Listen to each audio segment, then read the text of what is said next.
दोस्तों, आज जानेंगे घर में पति पत्नी के बीच क्यों झगड़ा होता है और इसके साथ साथ यह भी जानेंगे कि घर में आई पत्नी बहू या किसी भी अन्य स्त्री को कौन सी एक ऐसी चीज है जो अवश्य देनी चाहिए। दोस्तों, एक बार नारद जी भगवान श्री कृष्ण से मिलने द्वारिकाधीश की ओर चल देते हैं और जब द्वारिका में नारद जी पहुंचते हैं तो नारद जी को देखकर भगवान श्री कृष्ण कहते हैं, हे देव आर्षि, द्वारिका में आपका स्वागत है।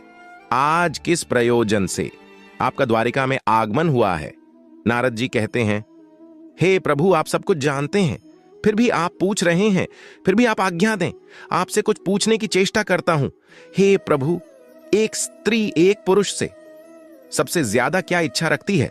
जब एक कन्या विवाह के बाद अपने ससुराल जाती है, वह अपने ससुराल से और पति से सबसे ज्यादा किस चीज की मांग रखती है? स्वर्ण गहने, वस्त्र, भोजन आदि से भी बढ़कर है। तब भगवान श्री कृष्ण कहते हैं, हे देवार्षि, आपने बहुत ही उत्तम प्रश्न किया है। आपके इस प्रश्न में समस्त स्त्रियों का कल्याण छुपा हुआ है। आपके इस अत्यंत महत्वपूर्ण प्रश्न का उत्तर देवी नंदा की कथा में छुपा हुआ है। तभी देवार्षि कहते हैं, हे प्रभु, ये देवी नंदा कौन थी? उनका आचार और विचार कैसा था? मैं देवी नंदा के विषय में जानने के लिए मैं बहुत उत्सुक हूं। प्रभु, आप मेरे ऊपर कृपया करके मुझे देवी नंदा की कथा सुनाएं। भगवान श्री कृष्ण कहते हैं, हे देव आर्षि, देवी नंदा गुणवान, कामना को पूर्ण करने वाली गाय थी। केवल नंदा का नाम अपने मुख से लेने से ही अत्यंत पापों का नाश होता है। देवी नंदा महान तथा पुण्यवान तथा मनोरथों को पूरा करने वाली साक्षात देवी थी। इसीलिए मैं आज आपको महान नंदा की कथा सुनाता हूं। इसीलिए आप इस कथा को मन और ध्यान लगाकर पूरा जरूर सुनना। तो दोस्तों, इस कथा को आप लोग भी पूरा अवश्य सुनना, क्योंकि इस कथा को आधा अधूरा सुनने से पाप माना जाता है और जो इस कथा को पूरा सुनता है उसकी मनोकामना अवश्य पूरी होती है। दोस्तों, एक समय की बात है, एक नगर में प्रवंजन नाम के प्रसिद्ध एक महाबली राजा रहा करता था। वह बहुत बड़ा शिकारी था और उसे शिकार करना बहुत पसंद था। एक बार वह राजा शिकार करने जंगल में जाते हैं और इधर उधर घूम धाम कर शिकार की तलाश करते रहते हैं। तभी उन्हें झाड़ियों में से निकलता हुआ एक हिरनी दिखाई देती है। तभी वह राजा बाढ़ निकालकर उस हिरनी पर छोड़ देता है। बाढ़ लगते ही हिरनी घायल हो गई। हिरनी चारों ओर देखने लगी और उसकी नजर उस राजा पर पड़ी। राजा को हाथ में धनुष लेकर खड़ा हुआ। देखकर हिरनी बोलने लगी, अरे दुष्ट, ये तूने क्या कर दिया? तेरा यह कर्म पाप से भरा हुआ है। मैं तो इस वन में अपने बछड़े को दूध पिला रही थी। इस अवस्था में तूने मुझ पर बाढ़ चलाया। तू बहुत निर्दय और क्रूर है। शास्त्र कहते हैं, बच्चे को स्तनपान करती स्त्री की तरफ देखना भी महापाप होता है। तूने तो मेरी हत्या करने की चेष्टा की है। अब मेरी मृत्यु के बाद मेरे बछड़े का क्या होगा? उसकी रक्षा कौन करेगा? हे राजा, तेरे इस पाप के लिए मैं तुझे श्राप देती हूं। तू इसी क्षण कच्चा मांस खाने वाला व्याघ्र हो जा और इसी वन में तू निवास कर। हिरनी का श्राप सुनते ही राजा के पसीने छूटने लगे और हिरनी से क्षमा याचना करने लगा। राजा उस हिरनी से कहने लगे, हे कल्याणी, मुझे क्षमा करो। मैं नहीं जानता था तुम अपने बच्चे को दूध पिला रही थी। मुझे क्षमा करो और मुझे इस श्राप से मुक्त करो। हिरनी कहने लगी, हे राजन, आज से 100 वर्ष बीतने के बाद इस वन में नंदा नाम की एक गाय आएगी। वही तुझे इस पाप से मुक्ति दिलाएगी। और फिर राजा तुरंत ही एक बाघ के रूप में बदल जाता है। बाघ का आकार बहुत ही बड़ा और भयानक था। वह बाघ उसी जंगल में रहकर जानवरों और इंसानों को खाने लगा था और वह अपनी निंदा करता हुआ कहता था, हाय, अब मैं कब मनुष्य जीवन धारण करूंगा। उस शेर को वन में रहते हुए जब 100 साल बीत गए, तभी वहां पर गायों का एक झुंड आया। इस वन में घास और जल की विशेष सुविधा भी थी। उस गायों को झुंड में एक बहुत ही सुंदर सी गाय थी। उसका नाम था नंदा और वही उस झुंड की प्रधान और सबसे आगे निर्भय होकर वह चला करती थी। एक दिन वह अपने झुंड से बिछड़कर उस बाघ के सामने पहुंच गई। तभी बाघ उस गाय को देखकर खड़ा हो गया और उसके पास जाकर कहने लगा, हे गाय, आज विधाता ने तुझे मेरे पास भेजा है। तू स्वयं यहां चलकर आई है। बाघ की यह बातें सुनकर गाय को अपने बछड़े की याद आने लगी। वह रोते हुए अपने बछड़े के लिए हुंकार करने लगी। उस गाय को रोता हुआ देखकर वह बाघ बोला, हे गाय, तुम क्यों रोती हो? इस संसार में सभी अपने कर्मों का फल ही भोगते हैं।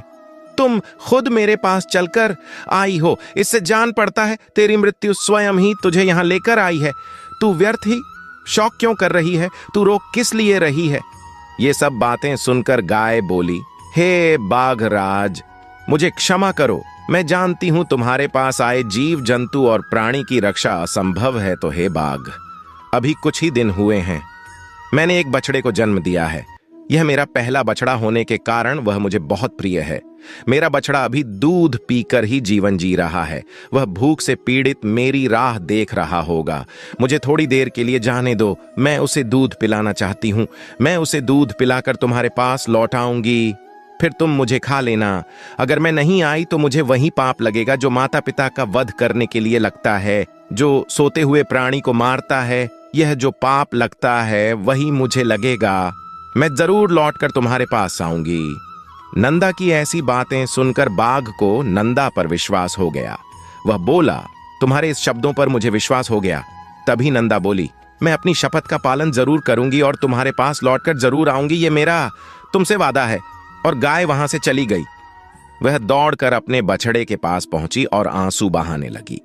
अपनी मां को रोता हुआ देखकर बछड़ा बोला, हे माता, आज तुम अत्यंत डरी हुई दिखाई दे रही हो, क्या हुआ फिर? नंदा बोली, तुम स्तनपान करो और यह हमारी तुमसे अंतिम भेंट है। इसके बाद तुम्हें माता का यानी मेरा दर्शन नहीं हो पाएगा और मुझे बाघ के पास वापस जाना है। फिर बछड़ा बोला, तुम जहां जाना चाहती हो वहां मैं भी चलूंगा, तुम्हारे बिना मैं नहीं जी पाऊंगा। तभी नंदा ने कहा, बेटा, मेरी मृत्यु निश्चित है, तुम वहां मत आना। जिसकी मृत्यु निश्चित है उसी की होती है।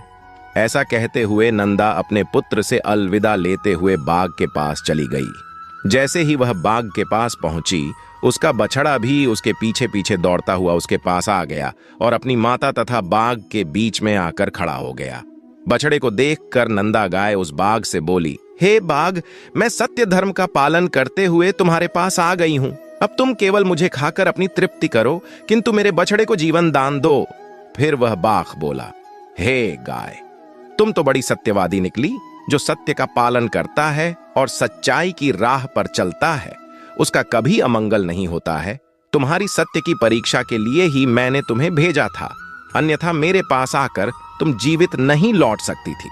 मैं तुम्हारे भीतर सत्य की खोज कर रहा था, वह मुझे मिल गया। इस सत्य के प्रभाव से मैं तुम्हें आज बख्श देता हूं और तुम आज से मेरी बहन हो और यह तुम्हारा पुत्र मेरा भांजा हो गया। मैं महापाप और दुराचारी हूं। गायों में ऐसा सत्य है, यह देखकर मुझे अपने जीवन से घृणा हो रही है। अब तक मैंने हजारों जीवों को मारा और खाया है। बाघ ने कहा, मैं इस पापों से मुक्त होना चाहता हूं, मुझे कोई रास्ता दिखाओ। तभी गाय बोली, हे बाघराज, कल युग में एक ही दान को श्रेष्ठ माना गया है, वह है समस्त प्राणियों को अबेदान। इससे बढ़कर दूसरा कोई दान नहीं है। जो समस्त प्राणियों को अबेदान देता है वह सभी पापों से मुक्त होकर पर ब्रह्म को प्राप्त होता है। पुरुष को सदैव ही अपनी पत्नी की रक्षा करनी चाहिए। जो पुरुष अपनी पत्नी को अबेदान देता है उसकी पत्नी 7 जन्मों के लिए उसकी ही हो जाती है। यही परम कल्याण का साधन है जो मैंने तुम्हें बताया है। फिर बाघ ने कहा, हे देवी, पूर्व काल में मैं एक राजा था, किंतु एक हिरनी के श्राप के कारण मुझे बाघ का शरीर प्राप्त हुआ था। तब से मैं निरंतर प्राणियों का वध करता आ रहा हूं, लेकिन अब मैं तुम्हारी ये सारी बातें सुनकर अब मैं सब भूल जाऊंगा और तुम्हारे उपदेश से मुझे सब कुछ स्मरण हो गया है। हे देवी, मैं तुमसे अब एक प्रश्न पूछता हूं, तुम्हारा नाम क्या है? गाय ने कहा, मेरे स्वामी का नाम नंद है और उन्होंने ही मेरा नाम नंदा रख दिया है। जैसे ही नंदा का नाम उस बाघ के कानों में पड़ा, वह राजा श्राप से मुक्त हो गया। उसके बाद नंदा अपने बछड़े के साथ उत्तम लोक में चली गई। फिर नारद जी कहते हैं, हे प्रभु, मेरा दूसरा प्रश्न यह था कि पति पत्नी क्यों आपस में झगड़ते रहते हैं? तब भगवान श्री कृष्ण कहते हैं, हे देव आर्षि नारद, इस संसार में जिस घर से अबेदान नहीं किया जाता है उस घर में पति पत्नी के बीच लड़ाई झगड़ा और क्लेश सदैव बना रहता है।